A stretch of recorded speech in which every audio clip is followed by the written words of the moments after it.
Le feu divin. Dans les profondeurs volcaniques de la Terre, là où les flammes dansent et les métaux fondent, résidait Héphaïstos, le dieu forgeron. Boiteux depuis sa naissance, il était pourtant le maître incontesté des arts de la forge. Chaque matin, Héphaïstos se levait avant l'aurore. Son enclume attendait, poli par d'innombrables coups de marteau. Les cyclopes, ses assistants, s'affairaient autour de lui, apportant les métaux brus et les secrets des étoiles. Il savait que chaque création d'Héphaïstos était une œuvre d'art, imprégnée de magie et de puissance. Un jour, alors que le soleil se levait, Héphaïstos eut une vision. Une déesse aux cheveux d'or, Charis, se tenait devant lui. Ses yeux reflétaient les flammes de la forge, et son sourire était plus éblouissant que le métal le plus pur. Héphaïstos tomba amoureux, et son marteau dansa avec une ferveur nouvelle. Il forgea pour Charis une couronne d'argent, incrustée de diamants et de rubis.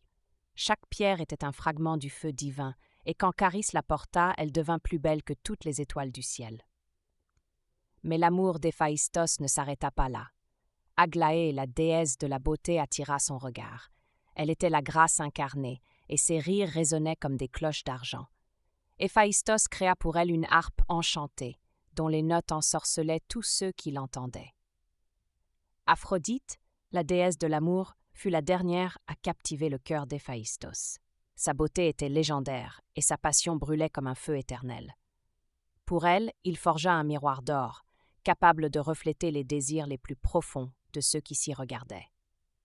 Mais les déesses étaient cruelles. Elles acceptèrent ses cadeaux, mais leur amour était réservé à d'autres dieux. Héphaïstos souffrit en silence, son cœur brisé comme un métal trop refroidi. Il retourna à sa forge, où les flammes semblaient compatir à sa douleur. Pourtant, Héphaïstos continua de créer. Ses armes légendaires, telles que l'épée d'Achille et le bouclier d'Héraclès, étaient convoitées par les dieux et les héros. Il savait que sa vraie passion était dans le feu, dans la transformation des éléments brus en œuvres d'art. Et ainsi Héphaïstos continua de forger, de créer et d'aimer en silence.